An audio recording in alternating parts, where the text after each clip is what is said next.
شہرام لوگ 2 بھائی تھے، ان کی کوئی بہن نہیں تھی۔ شہرام سے بڑا ایک بھائی تھا جو شادی شدہ تھا اور اس کے 2 بچے تھے۔ اس نے شادی اپنی مرضی اور پسند سے کی تھی، یعنی کہ ان کی لو میرج تھی۔ اس کی بیوی بے حد اچھی خوبصورت لڑکی تھی جو سب کے ساتھ بے حد پیار اور محبت سے پیش آتی تھی، جبکہ شہرام کا بڑا بھائی بھی بے حد اچھا تھا۔ شہرام نے تعلیم حاصل کرنے کے بعد ہی بزنس جوائن کر لیا تھا، اور اب اس بزنس کو وہ اور اس کا بڑا بھائی دونوں دیکھتے تھے، جس کو ان کے باپ نے پروان چڑھایا تھا۔ شہرام ایک ضدی، حسن پرست اور من موجی لڑکا تھا، جو ایک بار کوئی چیز ٹھان لیتا تو وہ کر کے ہی رہتا۔ چھوٹا ہونے کی وجہ سے وہ بے حد لاڈلا تھا۔ اس کے ماں باپ اور بھائی اس پر جان چھڑکتے تھے اور اس کی ہر خواہش بنا چون چرا کیے پوری کرتے تھے، جس کی وجہ سے وہ کافی حد تک ضدی اور ہٹ درم ہو گیا تھا۔ اس کے والد اور والدہ بھی بے حد نفیس لوگ تھے جن کے معاشرے میں ایک عزت تھی، اور یہ عزت ان کی اپنی کمائی ہوئی تھی۔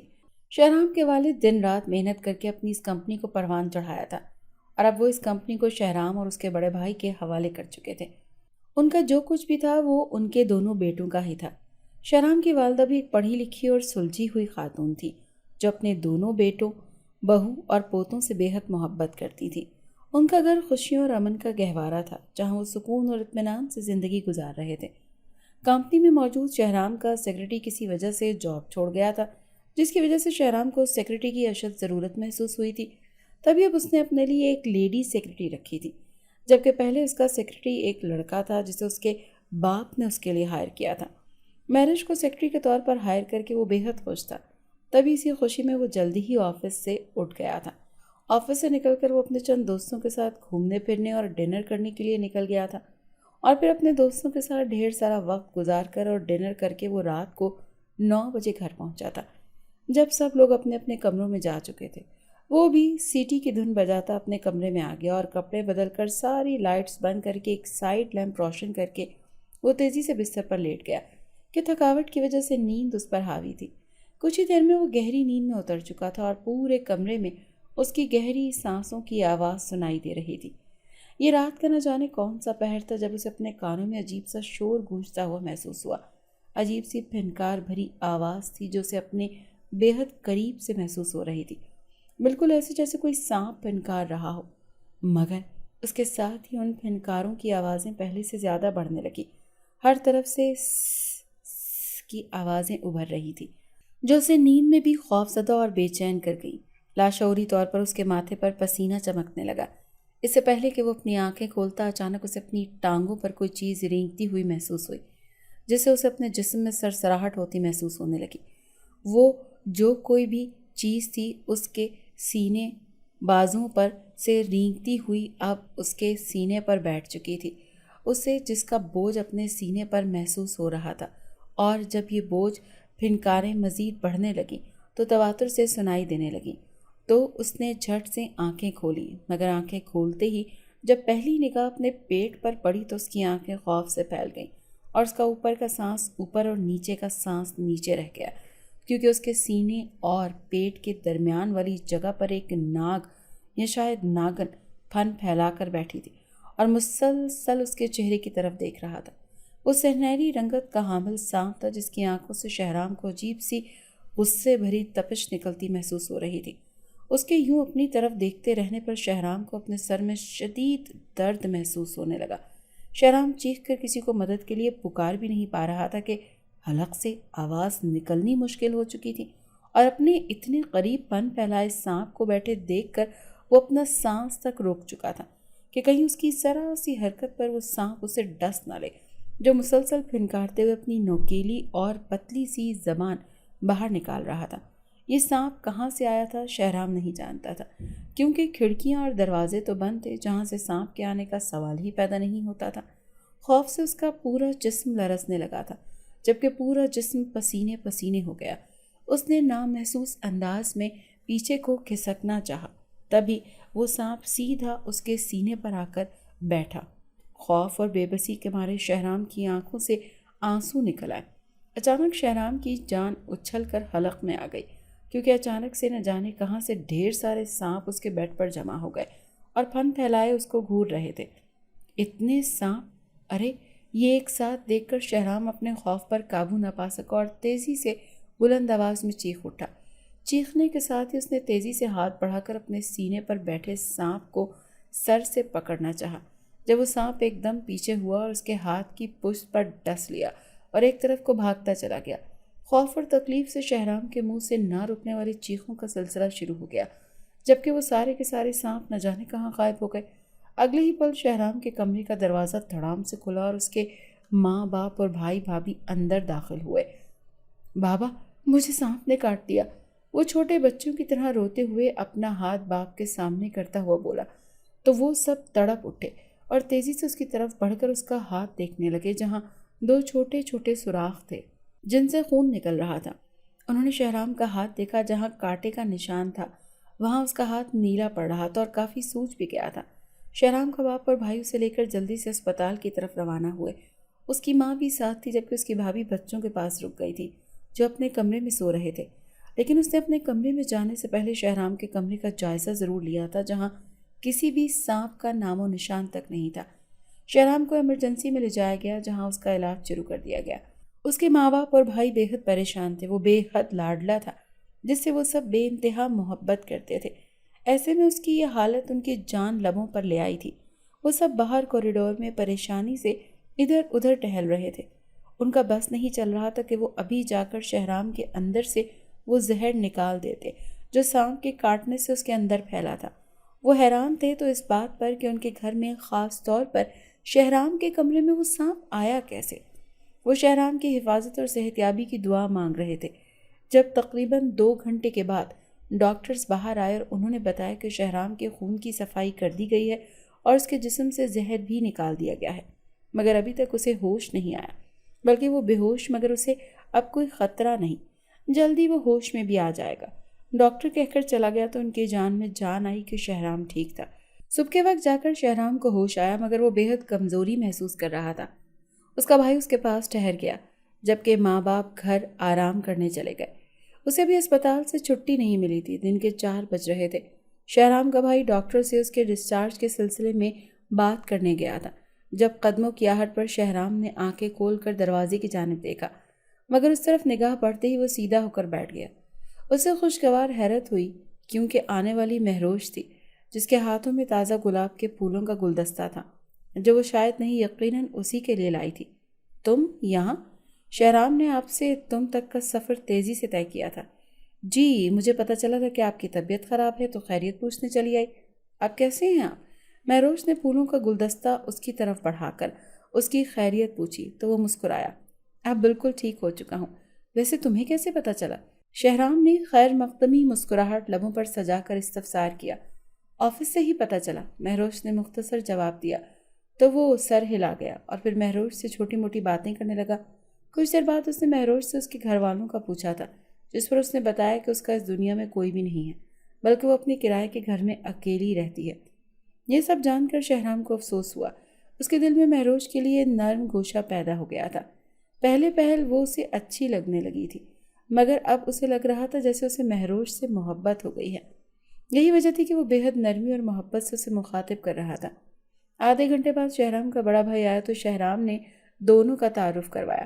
اس کا بھائی بھی مہروش سے اچھے سے ملا تھا۔ کچھ دیر مزید بیٹھ کر مہروش گھر کے لیے نکل گئی تھی، جبکہ شہرام کو اس کا بھائی اسپتال سے چھٹی کروا کر گھر لے گیا تھا۔ گھر آ کر وہ سارا وقت آرام ہی کرتا رہا اور پھر رات کو بھی جلدی ہی سو گیا۔ شہرام کے بڑے بھائی نے شہرام کی بتائی یہ بات جب اپنے ماں باپ کو بتائی کہ شہرام کے کمرے میں 1 سے زیادہ سانپ تھے تو وہ بھی بے یقین رہ گئے کہ ایسا ممکن نہیں تھا۔ انہوں نے اسے شہرام کا خوف کے مارے کیا گیا گمان سمجھ کر جھٹلا دیا۔ اس کے کمرے میں 1 سانپ تو ہو سکتا ہے جو اسے ڈس کر بھاگ گیا تھا، مگر اتنے سانپ نہیں ہو سکتے، نہ اتنی جلدی کہیں غائب ہو سکتے ہیں۔ شہرام نے اگلے ہی دن آفس جانے کی ٹھان لی تھی، جس پر اس کے گھر والوں نے اسے منع کیا تھا، مگر وہ اپنے نام کا ایک ہی تھا، اپنی منوا کر ہی دم لیا۔ آفس جانے کی اس کی ایک ہی خاص وجہ تھی جو کہ مہروش تھی۔ وہ اس کے لیے آفس جا رہا تھا تاکہ اسے دیکھ سکے، کیونکہ اسے مہروش سے سچی محبت جو ہو گئی تھی۔ وہ آفس آیا تو مہروش ابھی نہیں آئی تھی، مگر جلد ہی اس کا انتظار ختم ہو گیا کیونکہ مہروش آفس آ گئی تھی۔ سارا دن وہ اسے اپنے چھوٹے موٹے کام کروانے کے بہانے اسے اپنے آفس میں بلاتا رہا تاکہ اسے اپنی نظروں کے سامنے رکھ سکے۔ اگر کسی کو اس کی ایسی حرکتوں کا پتہ چل جاتا تو کوئی بھی اسے مجنوں ہی سمجھتا، مگر اسے پرواہ نہیں تھی۔ لنچ کے وقت وہ مہروش کے ساتھ ایک میٹنگ کے لیے آفس سے نکلا تھا۔ اس کی کسی دوسری کمپنی کے مینیجر سے ایک ہوٹل میں میٹنگ تھی اور ایک سیکرٹری ہونے کی حیثیت سے مہروش بھی اس کے ساتھ ہی گئی تھی۔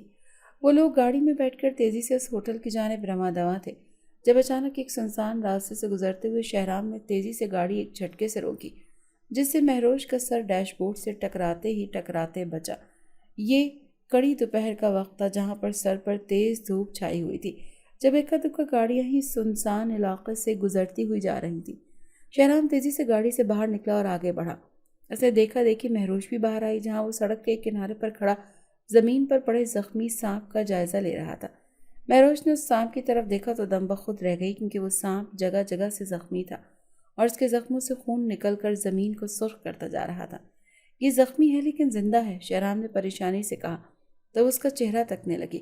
اسے جانوروں کے اسپتال لے جانا ہوگا، مگر ڈر ہے کہ یہ مجھے ڈس نہ لے، شہرام نے خوف سے لہجے میں کہا۔ یہ مرتا ہے تو مر جائے، تم کیوں پریشان ہو رہے ہو؟ سانپ تو مرتے رہتے ہیں، مہروش نے زخمی سانپ پر نظریں جماتے ہوئے کہا تو اس نے نفی میں سر ہلا دیا۔ مجھے جانوروں سے بے حد محبت ہے، چاہے وہ خطرناک ہی کیوں نہ ہو۔ اب جب یہ زخمی ہے تو میں کیسے اسے اس حالت میں چھوڑ دوں؟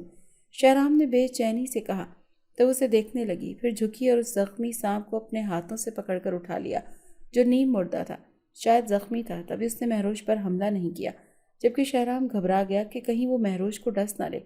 یہ زخمی ہے اسی لیے بے بس ہے، اب چلیں، مہروش نے سانپ کو اٹھا کر گاڑی کی طرف بڑھتے ہوئے کہا تو وہ سر ہلاتا گاڑی کی جانب بڑھ گیا اور پھر وہ ہسپتال کی طرف روانہ ہوئے۔ وہاں اس سانپ کی برہم پٹی کروائی اور پھر اسے اسی ڈاکٹر کی زیر نگرانی دے کر ہوٹل کی طرف روانہ ہوئے۔ راستے میں شہرام نے مہروش کو بتایا کہ اسے جانور بے حد پسند ہے اور وہ ان کو خطرے میں نہیں دیکھ سکتا، نہ ہی کبھی خود اپنے اسے نقصان پہنچا سکتا ہے، کیونکہ وہ جانتا ہے کہ زندگی پر ان کا بھی اتنا ہی حق ہے جتنا انسانوں کا۔ مہروش خاموش سی اس کی بات سنتی اور اس کی باتوں پر غور کرتی رہی۔ کچھ ہی دیر میں انہوں نے ہوٹل میں میٹنگ اٹینڈ کی اور پھر وہیں سے لنچ کر کے وہ آفس آ گئے۔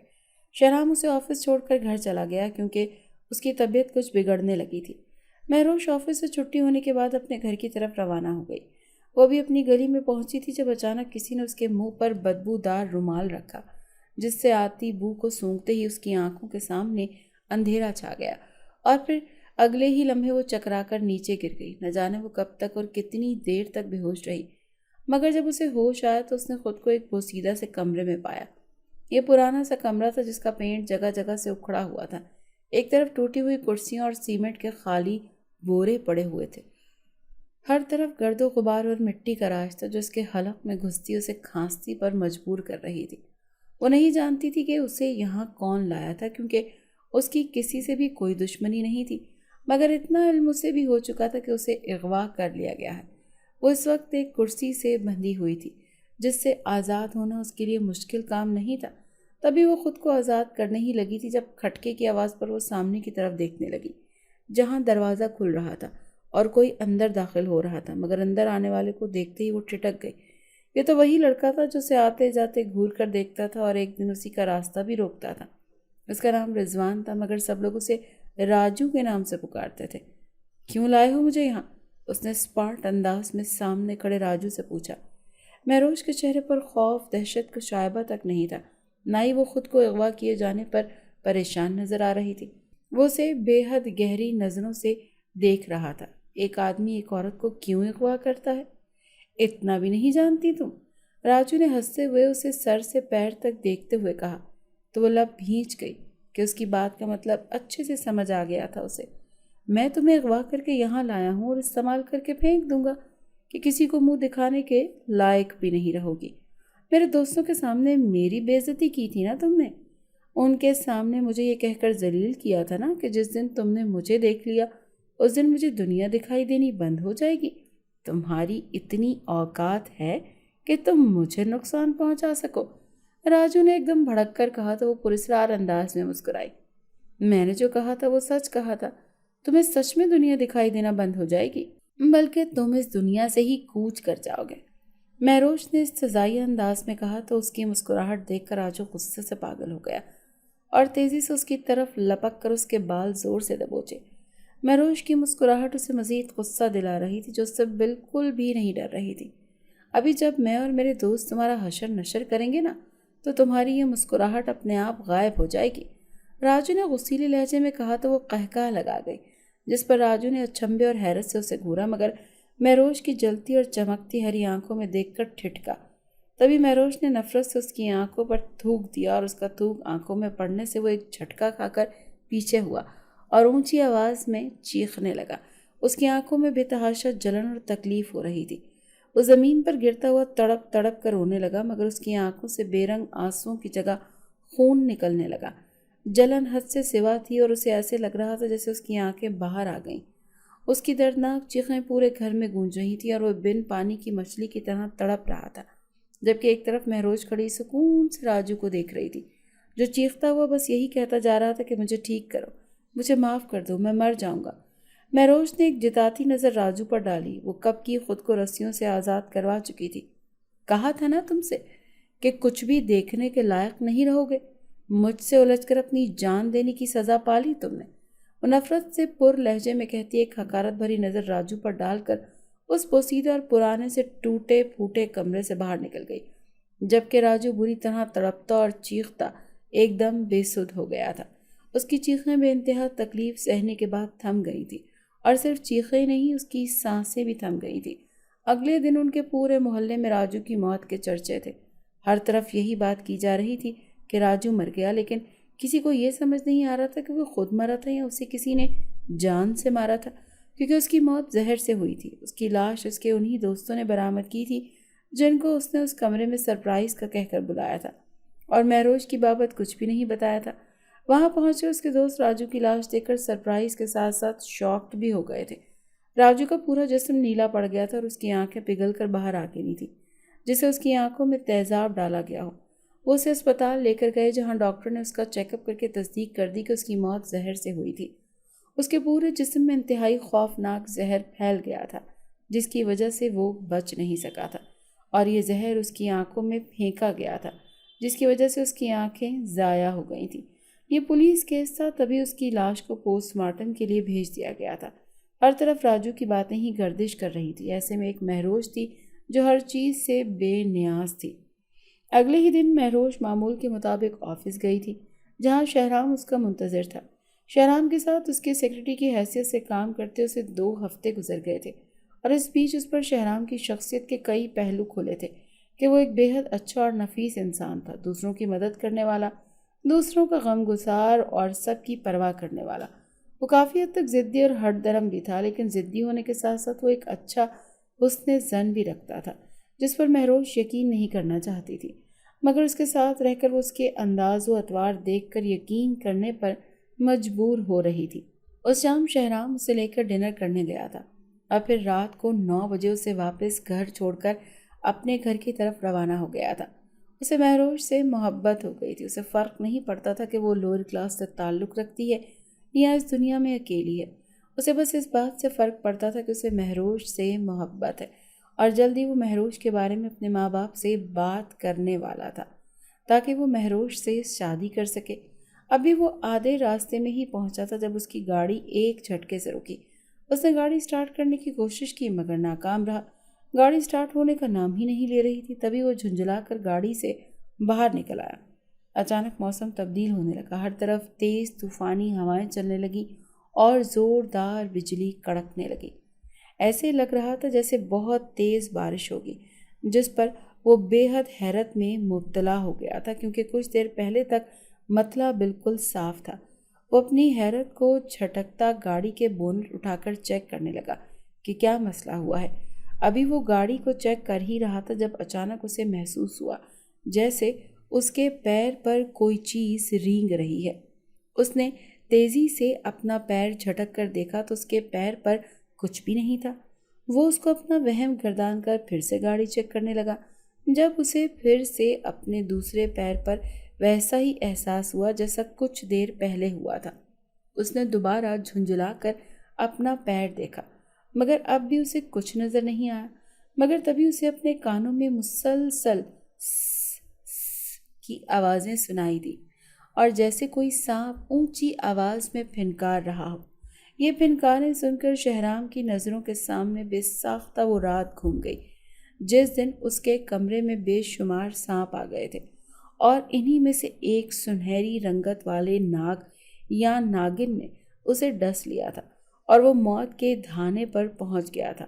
وہ شدید خوف کا شکار ہوا اور تیزی سے پلٹا، مگر پلٹتے ہی یہ دیکھ کر وہ بے ساختہ چیخ اٹھا کہ اس کے چاروں طرف سانپ ہی سانپ تھے، اتنے زیادہ کہ اس کے پیر رکھنے کی بھی جگہ نہیں تھی۔ ان سانپوں کی پھنکاریں ہر طرف گونج رہی تھی اور اس کے باہر کو نکلتی اسے ڈسنے کو زبانیں تیار بیٹھی تھی۔ شہرام خوفزدہ ہونے پر مجبور کر گئیں یہ چیزیں۔ وہ مدد کے لیے چیخنے لگا مگر دور دور تک کوئی نہیں تھا۔ اچانک وہ اپنے پیچھے بلند غراہٹ نما پھنکار سن کر پلٹا تھا۔ پیچھے دیکھتے ہی وہ لڑ کھڑایا، کیونکہ اس کے بالکل پیچھے اور قریب گزری کے بونٹ پر ایک سانپ بیٹھا، وہی سنہری رنگت والا سانپ جس نے اس رات شہرام کو بری طرح سے ڈس لیا تھا۔ وہ ایک ناگن تھی جو غصے سے شہرام کو دیکھ رہی تھی۔ شہرام نے روتے ہوئے ایک نظر اس سنہری ناگن اور اپنے پیچھے موجود ڈھیروں سانپوں کو دیکھا۔ میں نے کیا بگاڑا ہے تمہارا؟ کیوں میرے پیچھے پڑ گئی ہو؟ کیوں تم سب مجھے جان سے مار دینا چاہتے ہو؟ بے بسی کے مارے وہ ان سانپوں میں گھرا روتا ہوا پوچھنے لگا، یہ جاننے کے باوجود کہ وہ سانپ تھے جو جواب نہیں دے سکتے تھے کیونکہ وہ بول نہیں سکتے تھے۔ مگر ان کی حیرت کی انتہا نہ رہی جب اچانک بونٹ پر بیٹھی وہ سنہری رنگت والی ناگن لمبی ہونے لگی اور پھر اس کی اوپری دھڑ انسانی لڑکی میں بدل گیا جو بے حد خوبصورت تھی، جبکہ نچلا دھڑ ناگن کا ہی تھا اور وہ اپنی دم پر کھڑی تھی۔ خوف سے شہرام کی زبان گنگ ہو گئی اور وہ بے یقینی سے اس لڑکی نما ناگن کو دیکھنے لگا جس کے آدھے چہرے پر سانپ کی کھال یعنی کہ اس کی جلد چمک رہی تھی۔ تم نے کیا کیا ہے؟ یہ تم پوچھ رہے ہو؟ تم نے میرے شوہر کو مارا ہے۔ تمہاری وجہ سے میں نے اپنے شوہر کو کھو دیا، صرف تمہاری وجہ سے، وہ سنہری ناگن چیخ کر بولی تو شہرام گنگ سا نفی میں سر ہلا گیا، آواز جیسے حلق میں پھنس گئی تھی۔ تم نے میرے شوہر کو مارا ہے، اب میں تمہیں مار کر اپنے شوہر کی موت کا بدلہ لوں گی، تو ہی مجھے سکون ملے گا۔ اس ناگن نے گرج کر کہا، نہیں، مجھے مت مارو، میں نے کسی کو نہیں مارا، نہ ہی میں مار سکتا ہوں، میرا یقین کرو۔ اس نے اس ناگن کو یقین دلانے کی ایک اور کوشش کرنی چاہی۔ جھوٹ مت بولو، تم ہی نے میرے شوہر کو جان سے مارا ہے۔ ایک ناگ یا ناگن کو جب کوئی مارتا ہے تو اس مارنے والے کی شکل اس ناگ یا ناگن کی آنکھوں میں محفوظ ہو جاتی ہے، اور جب تم نے میرے شوہر کو مارا تھا تو تمہاری شکل میری شوہر کی آنکھوں میں محفوظ ہو گئی تھی، اور اس کی آنکھوں سے تمہاری شکل کو میں نے اپنی آنکھوں میں محفوظ کر لیا، اور اب میں تمہیں مار کر اپنے شوہر کی موت کا بدلہ لوں گی۔ اس ناگن نے کہا تو حیرت سے اس کی آنکھوں میں جھانکنے لگا جو ہرے رنگ کی تھی اور ان سے عجیب سی ایک قسم کی پراسرار سی روشنی پھوٹ رہی تھی۔ ایک عجیب سی لپک شہرام کو اپنی طرف لپکتی محسوس ہوئی، مگر یہ دیکھ کر اسے حیرت کا جھٹکا سا لگا کہ اس ناگن نے آنکھوں میں اس کی تصویر موجود تھی، اور یہ کب کی تصویر تھی اسے اچھے سے یاد آ گیا۔ وہ بے ساختہ پیچھے کو کھسکا اور بولا کہ میں نے تمہارے شوہر کو نہیں مارا، مگر ابھی وہ اسے کہہ ہی رہا تھا جب اچانک وہ ناگن پھنکارتی ہوئی اپنے ناگن والے روپ میں آئی اور تیزی سے اس کے بازو پر ڈس لیا۔ سوئی کی سی چبھن شہرام کو اپنے بازو پر محسوس ہوئی اور وہ تیزی سے لڑکھڑاتا ہوا نیچے گرا۔ اس کے اچانک ڈسنے سے وہ اپنی بات بھی مکمل نہیں کر پایا تھا کہ ناک سے خون نکلنے لگا اور وہ بری طرح تڑپنے لگا۔ اسے تڑپتے دیکھ کر سارے ناگ اور ناگنیں تیزی سے وہاں سے چلے گئے، جبکہ وہ ناگن اپنے آپ انسانی روپ میں آ کر اس کے پہلو میں کھڑی تھی، جہاں شہرام آنکھیں بند کیا بن آپ کی مچھلی کی طرح تڑپتا ہوا کرا رہا تھا۔ اس ناگن کی آنکھوں سے ایک آنسو ٹوٹ کر نکلا اور وہاں سے جانے لگی۔ جب شہرام کے منہ سے نکلا نام سن کر رکی۔ وہ اس کے قریب آئی تو غور سے سننے پر معلوم ہوا کہ وہ بار بار مہروش کا نام لے رہا تھا۔ نہ چاہتے ہوئے بھی وہ پھوٹ پھوٹ کر رو دی تھی۔ شہرام کی آنکھ شدید درد کے سبب کھلی تھی۔ اسے اپنی آنکھوں کے سامنے دھندلاہٹ سی محسوس ہو رہی تھی، جس کی وجہ سے اسے کچھ بھی صاف طور پر نظر نہیں آ رہا تھا۔ اس نے اٹھنے کی کوشش کی تو کمزوری کے باعث اٹھ نہ سکا اور نڈھال ہو کر واپس تکیے پر گر گیا۔ جب وہ سارا منظر دیکھنے کے قابل ہوا تو یہ دیکھ کر حیران رہ گیا کہ اس کے پاس مہروش بیٹھی ہوئی تھی اور شاید وہی اسے یہاں لائی تھی۔ اس کے پوچھنے پر مہروش نے بتایا کہ وہ اپنا فون اس کے گھر بھول آیا تھا۔ وہ رکشے پر بیٹھ کر اسے اس کا فون دینے آ رہی تھی جب راستے میں اسے بے ہوش پایا اور پھر وہ اسے اسپتال لے آئی۔ شہرام نے اس کا شکریہ ادا کیا اور کہا کہ مجھے نہیں پتا کہ مجھے کب موت آ جائے گی، اسی لیے میں تمہیں بتانا چاہتا ہوں کہ میں تم سے بہت محبت کرتا ہوں۔ اس کی بات سن کر مہروش کی آنکھوں میں آنسو آ گئے۔ مجھے بھی آپ سے محبت ہے، اس نے روتے ہوئے کہا۔ تو پھر رو کیوں رہی ہوں؟ شہرام نے پریشانی سے پوچھا۔ اس کے جواب پر وہ خوش ہوا تھا مگر اس کے رونے پر پریشان، کیونکہ میں آپ سے محبت نہیں کرنا چاہتی تھی، کیونکہ مجھے آپ سے نفرت تھی، مہروش ہذیانی انداز میں چلا کر کہتی باہر نکل گئی تھی۔ شہرام کچھ دیر الجھ کر اس کی بات پر غور کرتا رہا مگر پھر یہ سوچ کر کہ وہ مذاق کر رہی ہے، وقت گزاری کے لیے لیٹ کر فون پر فلم دیکھنے لگا، اور اتفاق سے یہ ناگن والی ہی فلم تھی۔ رات کے منظر اور اس ناگن کو سوچ کر وہ یہی فلم اونچی آواز میں کر کے دیکھنے لگا۔ جب بین بجانے والا سین آیا تبھی مہروش کمرے میں داخل ہوئی مگر شہرام کا دھیان اس پر نہیں تھا۔ بین کی آواز سن کر مہروش کی آنکھیں خود بخود بند ہونے لگیں اور وہ جھومنے لگی، اور جھومتے جھومتے وہ کمرے کے وسط میں آ گئی۔ اس کا چہرہ سنہرے رنگ میں چمکنے لگا تھا۔ وہ گول گول گھوم کر رقص کرنے لگی جبکہ شہرام حیرت سے اسے جھومتے ہوئے دیکھ رہا تھا، جو بے حد بے خود ہو گئی تھی۔ بین کی آواز اب پورے کمرے میں گونج رہی تھی اور وہ اس آواز پر ہاتھ اپنے سر پر رکھے ناگن کی طرح رقص کرنے لگی۔